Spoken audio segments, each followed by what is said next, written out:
Welcome to Young Money with Tracy Bissett, the advice show for young millionaires in the making. It's time for some $1 Million Straight Talk with Tracy, President and Chief Financial Fitness Trainer at Bissett Financial Fitness. Each week, Tracy's going to tell you what you need to know now at the beginning of your earning curve. Basic and advanced financial concepts made clear, healthy money habits and the missteps to avoid, and all the stuff that you can do to set yourself up for a future of fantastic financial freedom. Ready to lace up and start this week's financial fitness training? Let's do it, Tracy. Welcome to the Young Money Podcast. I'm really excited. Today we have a very special guest, Michelle Jackson. Welcome to the show, Michelle. Thank you so much for having me. So Michelle is mission-driven to help her readers and listeners empower themselves financially, whether it is by improving their personal finances or learning how to sell what they already know. She loves having those conversations. Michelle runs the website and podcast, Michelle is Money Hungry, and is the founder of the Money on the Mountain Retreat, focused on empowering financially single women one conversation at a time. When she's not geeking out about personal finance, you can find her hiking in the mountains of Colorado. And from everything I've been following about Michelle, it's our first time chatting today. What I particularly appreciate about her is her love of helping people make money. I think we all need to focus on making more money so we get more power in our lives. So I'm so delighted that you're here, Michelle.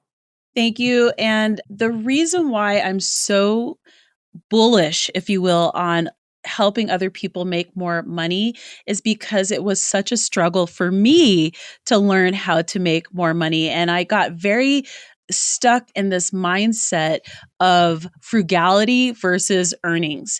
And I think for women in particular, we have to focus on earnings. Like there's a point where you can't frugal your debt, you can't out frugal your life. You just have to earn more. And that doesn't mean that you're a greedy person or that you're bad, because I think there's a lot of money conversations that connect to the idea that if you want to make more, that you are greedy and that there's something wrong with you.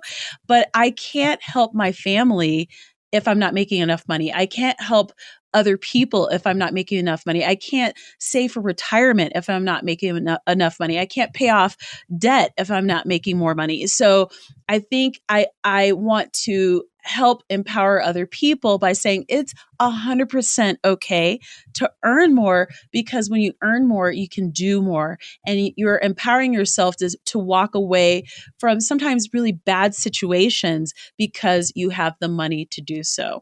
So I've become very aggressive, if you will, about that mission and about helping people do that. I couldn't agree more. I'm always on the same soapbox as you, because the more money you make, the more you can help others. You can help people in your family, help people you don't know, donate to charity, whether it's your time or your money. And it just puts you in a different place where you have choices. And the more choice we have, the better our lives are going to be. So I agree. It's not about being greedy. It's about what can you do with money as that tool and that earnings power, which is so key. Exactly. And I'm not like, making it rain cash necessarily, but with the money that I'm making and the ability to help other people, it's been a wonderful experience. It's been hard because I had to work through a lot of mindset related issues. So that's been tricky, working through my mindset. I feel like there are a lot of people who struggle with that as well. So the idea that you want to earn more is one thing, but the practice of earning more is another. Mm-hmm, for sure. So I've read your formal bio, and I'd love if you can share with the listeners kind of what a day-to-day looks like for you and the nature of all the things you have on the go. So I currently am an online entrepreneur. You could call me a content creator, if you will.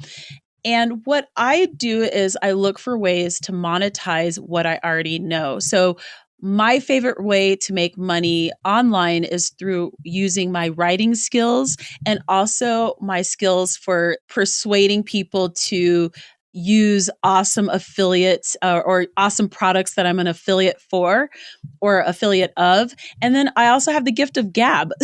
So I love to talk, and I run web podcasts, and on those podcasts I also sell products too. So I have different revenue streams that I currently am focused on, and so each day is a little different because I work for myself and I'm an online entrepreneur. I try to focus on productivity. I try to focus on just a couple different things that have to happen each week because I learned the hard way trying to do all the things doesn't work. So say, for example, this week I'm doing a lot of outreach and marketing. So today this is the third interview. I was actually supposed to do 4 interviews where I was marketing myself and sharing my message. And next week, that wouldn't be the case. Like I wouldn't be doing podcast interviews as a guest because I don't do that every week. So it just kind of depends what the week is like, what's going on. I write ebooks, which is one of my favorite things ever. And because the last couple of weeks have been so hectic and stressful, quite frankly, I am postponing some of the release dates for those books that were due this month. I'm pushing them back a little bit to give myself some breathing room so that I can spend a little more time on that. I do outreach for sponsors for my podcast. I sell a course, which I have on a hiatus right now because I'm reworking that. I have an academy, so Make Money with Ebooks Academy. So that actually I'm really focused on selling, but I don't focus on selling that every day. Like I take really targeted actions on designated days. So if you're out there and you're like, I've got multiple things going on and I'm not sure where to focus, just focus on one thing during the day that you're in. And so I have this amazing planner, a Clever Fox planner. I'm obsessed with it. And I just spend some time over the weekend figuring out what do I need to focus on for each week and how much revenue do I want to grow or, for each revenue stream. So there's a certain amount of money I want to make for each revenue stream that I have in my business. And then I focus my efforts towards that and then hopefully meet those goals. Well, it sounds like you are very disciplined and organized, and I love the focus because when you're distracted and you're trying to do too many things, you don't do anything very well. So I think that's good for everybody who's listening, whether you've got your own business, maybe you're going through school, whatever the case may be, focus is absolutely critical. I learned that the hard way, though. That's okay. The listeners can learn from the guests, so they don't need to learn the hard way. They can just adopt your lessons as you share them. Exactly. So you've achieved a lot of success to date. You've created a lot of things with your content and a lot out of nothing where it comes from your imagination and you really push it through. I'd love for you to share a little bit about your journey. And when you think about your success, have there been any key success factors that have shown up or reappeared throughout the years that are really critical for you? Ooh, that is a wonderful question. So I think the first thing is you have to take risks, but not necessarily crazy risks. You just have to put yourself out there. And I find that people believe this whole idea of an overnight success. I've been working on blogging and content creation and putting myself out there since 2012. It's 2020 right now. So I am the furthest thing from an overnight success that could be out there. But along the way, I've connected with amazing people. I've become a part of amazing communities. I've kind of A/B tested products and services. And I learned that you have to take risks and you have to put yourself out there and you have to dream big and you have to learn when things don't work and you have to learn when systems aren't working or if you have to add systems. And so that would be one of the things is just do it and do it ugly. Many people are keeping success at bay by not even starting. So everything that I've done has been a little ugly. And by that, what I mean is I don't have the like when I started my podcast, it was not the perfect podcast. I started it for free using a tool that was not for podcasting. I used a tool called Free Conference Call. And I totally did. And the audio was awful, but the conversations were really good. And that was all I could afford. I was in a debt repayment journey. That was what I could afford, was free. But I had these ideas that I wanted to share, these conversations that I wanted to share. And so I was like, this is what I can do, and I'm going to put it out there. The first time I wrote an ebook, I'm like, this is kind of a hot mess, but the content's good. Like, it's not like, this is the best I can do right now. It still sells. Right? So that book still sells. And people are like, thank you so much for your helpful content. Because I did that podcast and started, I get paid to mentor people on podcasting. Paid good money, actually. So what I would say is do it ugly. Don't wait for the perfect audio. Don't wait for the perfect video. Don't wait for things to be perfect, because perfect never gets paid and perfect never gets done. So I'm 10 times ahead of other people because I take the risk. And I get the feedback from the people that I serve. I learn what works, I learn what doesn't work, and I refine things over time. So now I actually run 2 projects. One has always simmered in the background because I've focused on Michelle is Money Hungry. Now I'm starting to reboot the other project, which is all about Colorado. And that's going to do really well because I've learned all the hard lessons with the other project, And so I think people just have to stop waiting for perfection and just learn along the way. And then they can apply those lessons to other things and attract success a lot more quickly. The other thing I would say is this: I'm finding it much easier to attract money. So one of the things with money mindsets that's so interesting is if you believe it's hard to make money, it's hard to make money. It just is. And I had that mindset for a really long time. It was just so hard to make money and I couldn't figure it out. And why is it so difficult? And then each time I would make like these little amounts, like I would sell a book and I would be like, oh my God, I sold a book online. This is like exciting. That would be $2. But I was like really excited about this because that $2 could be more. Right. So now when I sell books, I sell, it could be anywhere between $200 to $1,800 a month, depending on the time of year. That's exciting. What if I hadn't sold the first book for $2? And what I'm noticing is I find attracting money to be easier and easier because I understand what I need to do to get myself out there in the world. And I'm a lot more confident about pitching, and I'm a lot more confident about saying no to things that don't serve me well. That confidence wouldn't have come to me if I hadn't started small with those imperfect actions in the beginning. Well, I totally love that. And I was a banker for a long time. And so I started my business in 2016. So well after you were on your way with your journey. And at the beginning, things were going slow because I was trying to make it perfect before I put it out into the world. So I very much know what you're talking about. Do it ugly, because you also can't serve your clients as well if you're not getting their feedback. So you can do all the toiling and changing of offers on your own. But until you get that client feedback, it doesn't really matter because you're probably going to have to change it anyway. So why not get it out there sooner and get to the better result? So I love all the things that you said, taking the risks, and the way you've described it to me, that's like taking calculated risks by putting yourself out there and in situations that you know will be good, doing it ugly. I love how you said perfect never gets paid and perfect never gets done.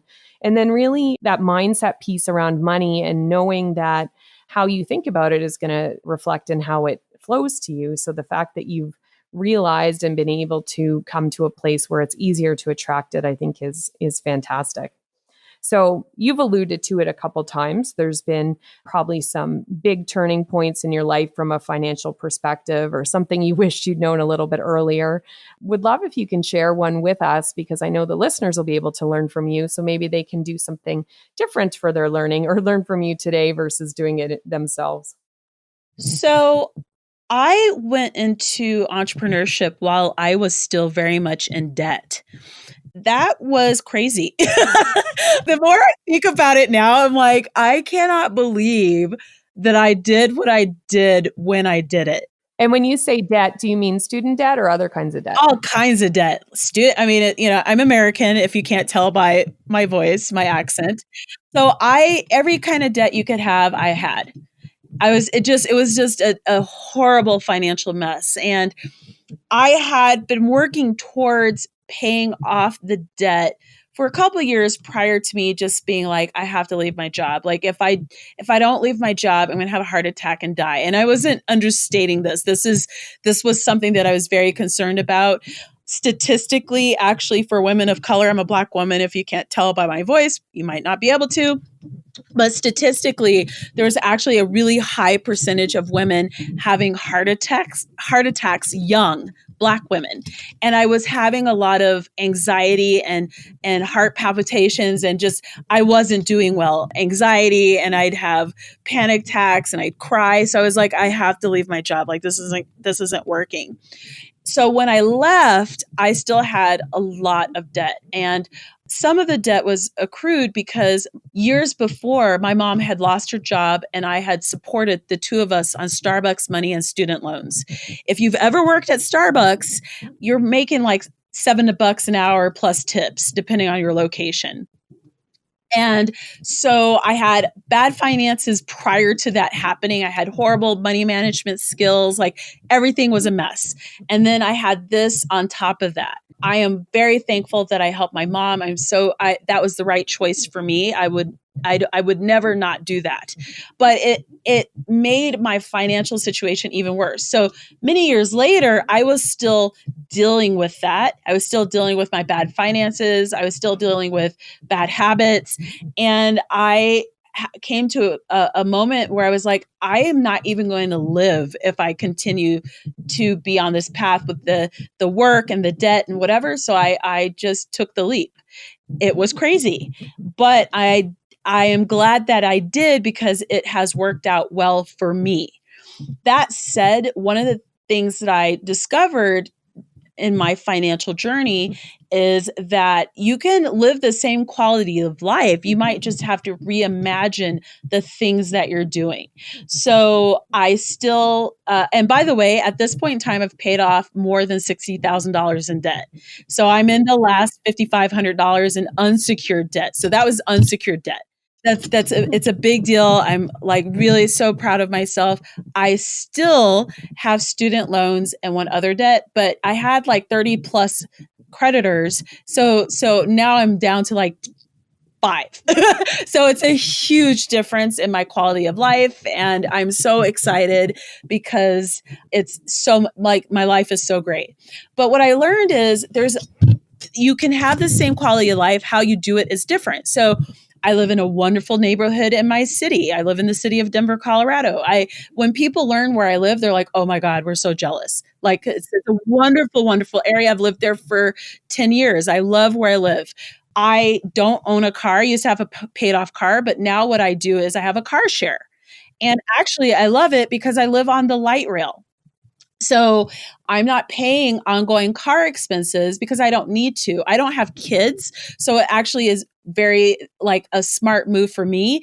If I had kids, I'd have to have a car. So just side note, if you have kids, you have to have a car, but I don't. So I use a car share. And in 2020, because 2020 has been so extra, I probably will spend about $1,000 on transportation, and that includes road trips. That is a huge difference from before when I was paying about $4,000 a year with a paid off car, because you had maintenance and gas and insurance and upkeep, and I don't have to deal with any of that.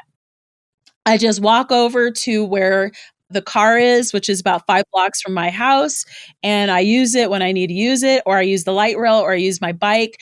Mr. Money Mustache, if you're familiar with him, lives here in Colorado as well. So there are a lot of people who do what I do, so it's not like I'm a weirdo.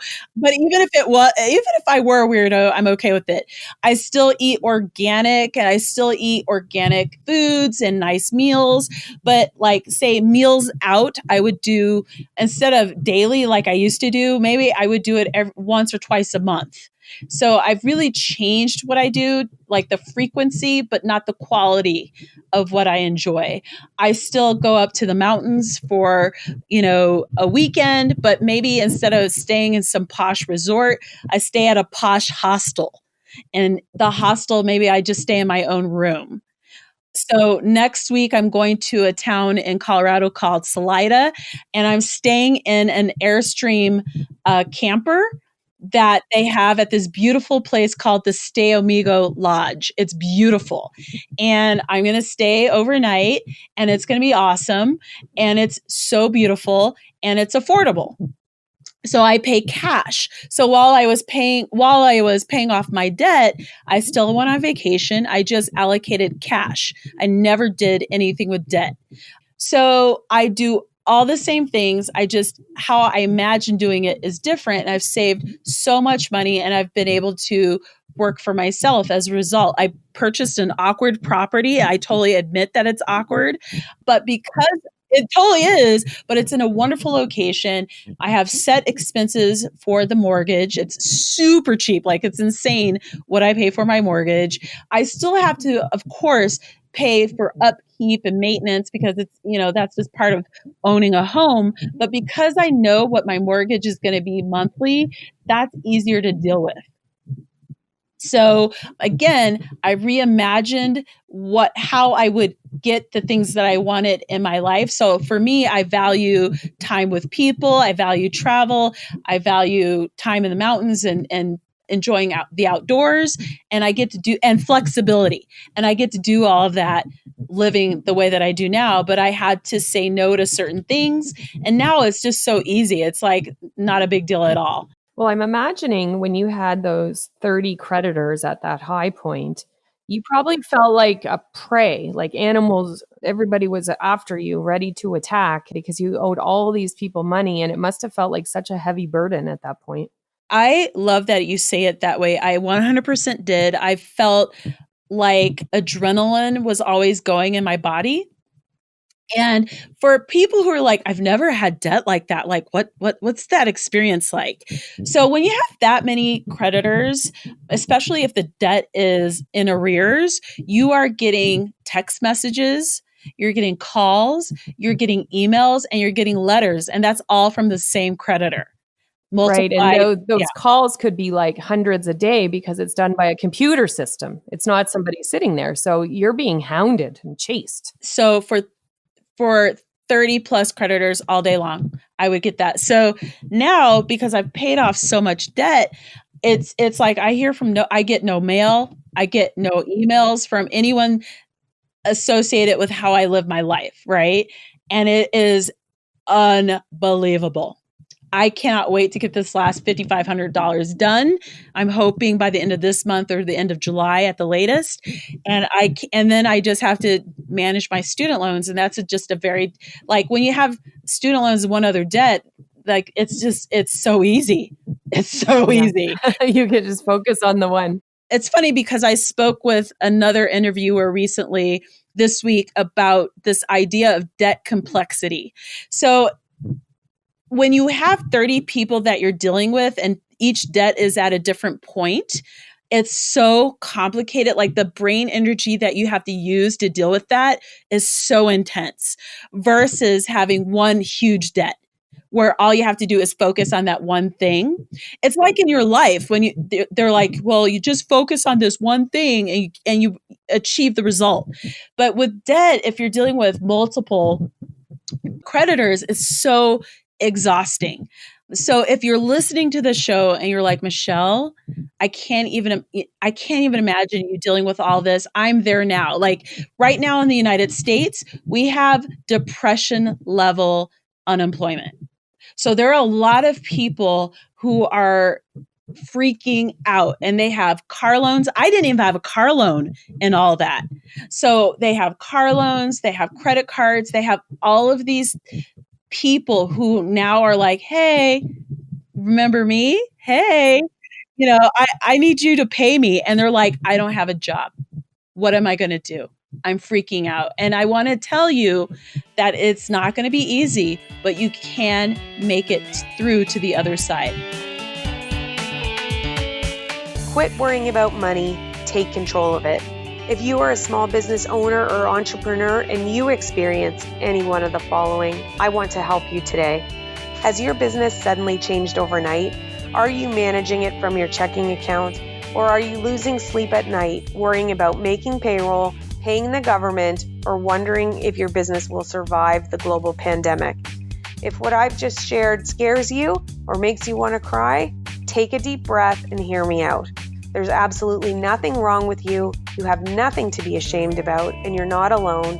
And most importantly, we can fix this. And so I invite you to join me in the Cash Control Bootcamp, which is an introductory live online group program that will empower entrepreneurs just like you to demystify your business finances and get control of your money so you can sleep better and provide the lifestyle you want for you and your family. The Cash Control Bootcamp, Know Your Numbers, Protect Your Business, and Grow for the Future is absolutely for you. So check the link in the show notes to register today. But I love what you shared is how much, and I was able to clearly see it when you were explaining it, it was about the debt for sure, but it was about how did you switch your mind into, I'm not going to be deprived because I can't do like I used to. I'm still going to maintain that quality, but I'm going to be more selective about the frequency that I do it so that, because it's important for me and my health to pay down that debt and live life on my terms. Like to me, that was the biggest thing that was coming through and how you switch that all around because you prioritized your health and your personal wellness, which I think is very important. I mean, we're in very stressful times, and without your health, you really don't have anything. Exactly. And quite honestly, before I was living a lifestyle on debt, which is why I was in debt. So I couldn't have afforded it before. I learned that lesson the hard way. So now I'm like, I'm living the exact same quality of life, but better because I'm not going into debt for the things that I want. And it's so much better. It's so much easier. And when I, go out to eat, it's paid cash or with debit because, we can't use cash right now. It's just done. And when I want to use my car share, because I'm going to drive down to Salida next week, it's paid, it's done. Or when I pay off these debts, it'll be done. And I will not ever, knock on wood, hopefully fall into those habits again. I think it would be very difficult to do because I've been doing this for so long that my habits are really set. And I should mention that I had to relearn everything. And that was so hard. That was really hard. I had to relearn everything about money, and I had to learn how to respect the tools that I was using. And I think there are a lot of people who, again, are in this moment having that same come to Jesus moment like I did. It's intense. It's intense. Well, if every time you're going to eat out or spend money, if you're going to be racked with guilt, feel shameful, be mad at yourself, like you're not getting the enjoyment out of the experience. So you found a way to relearn all of that. Now, I love that you shared all of that with us. It's a really personal story and certainly highlights so many great things and things to avoid for people. If you could kind of summarize a couple of success strategies for us, it would be great for those listening who really are focused on how can they do well and think about building their financial resilience given what's going on. I think the first thing is give yourself some grace. I think it's really easy to be hard on yourself about the mistakes that you've made. I felt a lot of guilt. Why didn't I get this right? Why was I so dumb? Why did I make my whole life a mess? Like I had all these things that I was saying to myself. And Sometimes you just do. Sometimes you just make mistakes because you're human, or you don't have the tools, you don't have the information, you don't have the habits as it relates to money. And that was the case for me. As you give yourself grace, you start to educate yourself. And right now, it's 2020. We have apps, we have bloggers, we have vloggers, we have podcasters. You're listening to the show. There's so much amazing content out there to help you do better. But then there's also all of these amazing tools to help automate some of the things that are difficult to do by habit. And I cannot stress enough why those are important, because sometimes we just don't have the wherewithal to do the thing. So use those tools out there to help you win. It could be that you save a itty bitty tiny amount every month, but that becomes a habit over time. And habits are like, you just have to build the habit. So that's why I was saying that it would be really surprising to me if I backslid, because I've spent 7 years or 8 years now building these really set in stone habits. They're so easy for me now. I think the next thing would be earn more. I can't express enough how glad I am that I went through this journey, because I make money outside of a 9-to-5. There are a lot of people who don't know how to do that. So actually earn more and do it online is the lesson. It's 2020. Leverage the internet to attract income into your life outside of your 9-to-5. And the reason why I say that is there are a lot of people who have no jobs in my country. And those jobs aren't coming back. Like, who's actively going to restaurants all the time now? You know, I will sit on a patio. We were talking before we started recording, like we can sit on patios now, but it will take a lot before I sit inside a restaurant for a meal. So if I were working in hospitality, what does that mean for me? But what if I were working in hospitality, but I had a side hustle that was bringing in money in addition to that? Now I could really focus on that side hustle, because restaurants aren't going to come back the way that people think they are. I think another thing is innovate. So again, innovating could be starting something online, or it could be that you're like, okay, I see that the industry that I'm in is not going to be doing well for a while. An example of that is Colorado is a state that has a huge oil industry. Right now, with all the stuff that's going on, people have forgotten there's a glut of oil just, in barges on the ocean because we don't know where to even put it. There's so much oil. So that means in my state that area of the economy is doing very badly. Maybe this is the time you go into green energy, because people are really excited about that, and that's still doing well. You know what I mean? So maybe you look at your career and you're like, you know what? Maybe it's time to leave this industry and up level to another one. And when you change your job, you build in a significant raise into your salary. So you don't apply for a job at the same salary. You be audacious and you're like, I'm making $45,000. I'm going to find a job that pays me 75 or 80. Why not? You won't get what you don't ask for. So you have to try. Exactly. And right now is a great time to do this, because a lot of businesses have just learned that their employees will still work from home. Mm-hmm. They have quite well. Yeah. Everyone was afraid of it, but people are excelling and thriving at home. And some people hate it, but there are a lot of people who are like, wait a minute now, this is not that bad. And so that means that's an opportunity for other people to slide into that industry. Look for jobs that will give you a raise. Focus on your soft skills and how you can utilize and strategize, how you can use those in other industries. Look at all your skills. Don't say to yourself, well, I worked at Starbucks as a barista and I have a degree and I'm not sure how that could work in another industry. You might have volunteer hours that you've done for an organization that you could also leverage when you look for jobs. So don't put yourself down. Like, just put yourself out there. And so that's so funny because this is honestly the first time Michelle and I have ever spoken.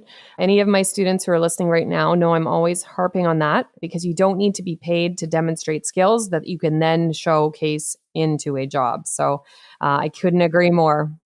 So it's not like I prompted her to say that to you guys today. So Great minds think alike. And so those are great success strategies. Now, if you want everyone to focus on the positive, make new mistakes, what missteps would you like them to not make? Could be something that you did or something that you see other people doing, given all the conversations that you're having out there with people. Be very careful about being consistent.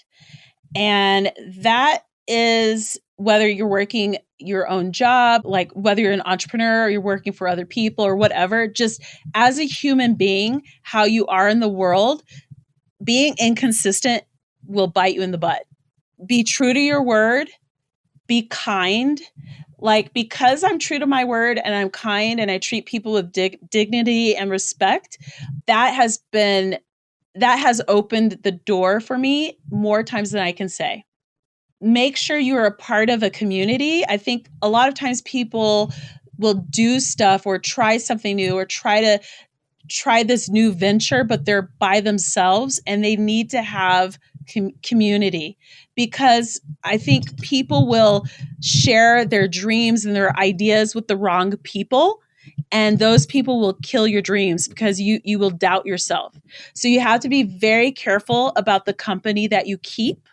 You can't just tell everyone what you're dreaming of, because they may not be dreaming the way that you do, or they're scared to dream in the way that you are. So you have to nurture your dreams like you would a baby or a baby plant or whatever. Like, you have to be so careful of the company that you keep and nurture the company that you keep. You have to nurture your references, When I left my corporate job and I started my business, I realized very quickly my friends who were still in their 9 to 5 or whatever their hours were jobs, they weren't too interested in my business. So I had to find new people to add to my network who could help me, support me, be a sounding board, also be there to give you that kick you need sometimes to keep going and to have the faith when you're getting something new going. So it is so important who you're spending your time with. And if you find yourself drained of energy and rather negative with the people you're spending time with, make some changes. Find people who are going to fill you up and help you not blindly just positively move on to things, but with reason, fact, support, help you get to your goals from a positive place. I think the other thing would be set boundaries early. So one of the areas that I excelled at accidentally was, so I used to be like available all the time, and anytime someone wanted to do like a pick your brain, I'd be like, okay. And I used to do all that. And that was a mistake. So what I would say is you have to really set your boundaries so that you protect your energy and so that you can focus on growing your business. So one of the best things that I did last year in 2019 was I set my autoresponders to let people know very clearly what to expect from me. So when you email me on any of my email addresses, it's very clear how long it will take for me to respond to your email. It's clear that I'm not available after 5 Mountain Time, or probably 4 Mountain Time. Like, it's very clear. And then I'm not available. I received those auto responses back from you. So I'm like, oh, okay. And then I just, in my mind, I'm like, okay, I'll hear from her next week. And I just move on. I'm not thinking of there's going to be a response here tomorrow. But that was a huge deal. Like, it made other people's expectations of me reasonable. I also said that in my autoresponders that I'm not available after 12 o'clock Friday through Sunday. So I'm not available over the weekends because I'm doing things. So that one strategy has paid off significantly. I love it, love it, love it. It's the number one thing I tell people. The second thing is, don't do pick your brains. If people are asking you questions, that's a piece of content, like over and over again, that's a piece of content you can create and you can provide that to people. And that could either be a free thing that they do not have to opt into or something that they can opt into. Because again, you have to protect your energy. And then I think the third thing would be if you offer a course, you're selling something, do not offer a product where you have a one-time payment and then ongoing access to you in a Facebook group where they don't have to pay. That was a huge mistake. So I'm imagining it brings down your hourly rate to a very small number, to maybe negative. yeah. So don't do that. So there is a reason why I built out my course, but now I have an academy too. So, and in my course, I removed the option to have a free Facebook group, like access to a free Facebook group, because I learned that the hard way. I was like, these people are never leaving. They loved it. Like they loved the Facebook group. But I'm like, for the amount of energy and time that I'm putting into this is making me crazy. I need money. So I changed the what I offered. So now I have a course that I offer, but there's no Facebook group option with that. And that was smart. But then I created an academy, which creates ongoing, which is a subscription. So it creates ongoing revenue and predictable revenue for me moving forward. So I learned that the hard way as an entrepreneur. So don't just offer these like free groups and stuff. I think they can be leveraged very well, but it takes a long time, and it can take a long time before you see the money. And so for those who are listening who are just in early stages of their business, or they're getting the idea for their business, what Michelle's saying may be sounding like she doesn't want to give a lot to her clients, but that's not it at all. It's about making sure the price that someone pays is commensurate with the value that's provided. And those people who had access to that group were getting way more value beyond the price that they paid. And so really important to, just like she was saying, to be true to yourself, to be confident, to ask for your value, especially if you're changing jobs. Same thing has to go when you price your products or services in your business. The amount that's paid needs to be commensurate with the value provided. So I just wanted to make sure that was clear for everybody listening. Yes. That was absolutely where I was going with that. And I'm much happier as an entrepreneur because I set those boundaries. So that would be the other thing too. For sure. Now, before I let you go, is there any final pieces of advice or insights that you'd like to leave the listeners with? And it could be something you've already mentioned that you just really want to reinforce, or anything as a final comment. So there are a couple of things. If you are right now dealing with an extreme debt situation, or a debt situation that's new to you because of the coronavirus, because of the time that we're recording it, it's June 2020. And you may be in a new financial situation that's not a good one. I want you to take a deep breath and sit down and just think about what you need to do to get in front of that. It could be that you're like, I have no idea what I need to do. So maybe you just sit down, you write down everything that you owe, and then you start having conversations with these people. Be bold. For the entrepreneurs out there listening, be bold about what your business can be, what you can do for other people. Pre-sell your products. So don't build things first, pre-sell them first. And that's how you can test that it's a viable product without going into debt. A lot of what I've done without Facebook ads. So I've just put myself out there. I've taken risks and let the customer validate the idea before building out the product. And I would never, ever, ever pay like thousands of dollars to build something out before I could prove that was something that would actually sell. So always pre-sell first to prove that it's a viable product. Don't go into debt to grow your business. That's completely unnecessary, especially because there's so many ways to get in front of people for free online. And then once money comes in, you can decide to reinvest it. You could side hustle for Facebook ads, that kind of thing. You could totally leverage your moxie, if you will, in order to grow what you're doing to the point where you can start investing cash. And when you invest cash, be strategic about it. And then finally, again, community, be a part of community, get feedback. You don't have to necessarily pay for that. I'm in a mastermind group and have been for years. It's a free mastermind group. They're amazing. It doesn't mean that I wouldn't pay for, like, I've paid for coaching, but I paid for cash. I paid with cash.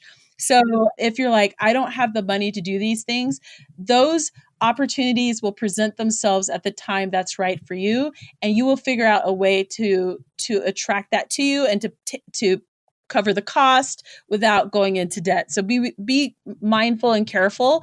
But yeah, I've grown my business through just taking risks, doing it ugly, having some moxie, and being consistent with people. Excellent. So before I do let you go, what are you working on now, and where can listeners go to learn more about you? So right now I'm really focusing on growing my Make Money with Ebooks Academy. It helps would-be self-published authors get their books done and out there in the world. I actually have books that I write as well. I love it, love it, love it. I geek out all about it.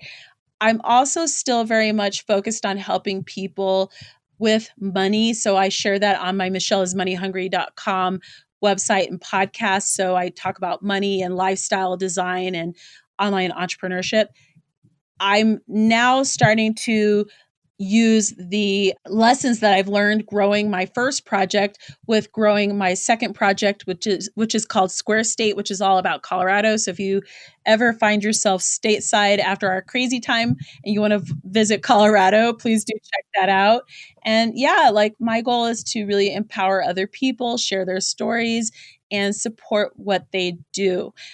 So it's been a lot of fun, and it's been an interesting and wild ride, but I'm so glad that I tried and I took the risks. I do have a toolkit called Do It Ugly, so definitely check that out. That's at michelleismoneyhungry.com/do it ugly. We will definitely put all of the links to you and to your website in the show notes so people can easily find you. So thank you so much for joining us today, Michelle. I really appreciate you sharing your story with such honesty and candor, how at that peak you had those 30 creditors and how that felt, and then how you were able to change your mindset and your routines to go on to pay down already $60,000 in debt, which is amazing. So congratulations. Thank you. I'm so glad it's almost done. I'm sure. And so love the success strategies you left us with, a couple being give yourself some grace, start to educate yourself, earn more and do it online, and certainly to be innovating. And then other pieces of advice that I think will put the young money listeners in really good stead is be true to your word and be kind, set your boundaries early, being part of community, and really just getting the facts and having confidence and being bold. So thank you so much for joining us today. Thank you so much for having me. And I just wish you all the best as well as your listeners. Thank you. So there you have it, listeners. Michelle Jackson. She runs the website and podcast, Michelle is Money Hungry. So check her out from the show notes. And until next time, take good care and stay financially fit. Hey, thanks for tuning in. To all you millionaires in the making out there, if you love this podcast, please subscribe on iTunes to keep your financial fitness training going. Oh, and leave us a review. And be sure to visit Visit, 2 S's, 2 T's, financialfitness.com to take your free financial fitness assessment. Find out how financially fit you really are. See you next week, young millionaires to be.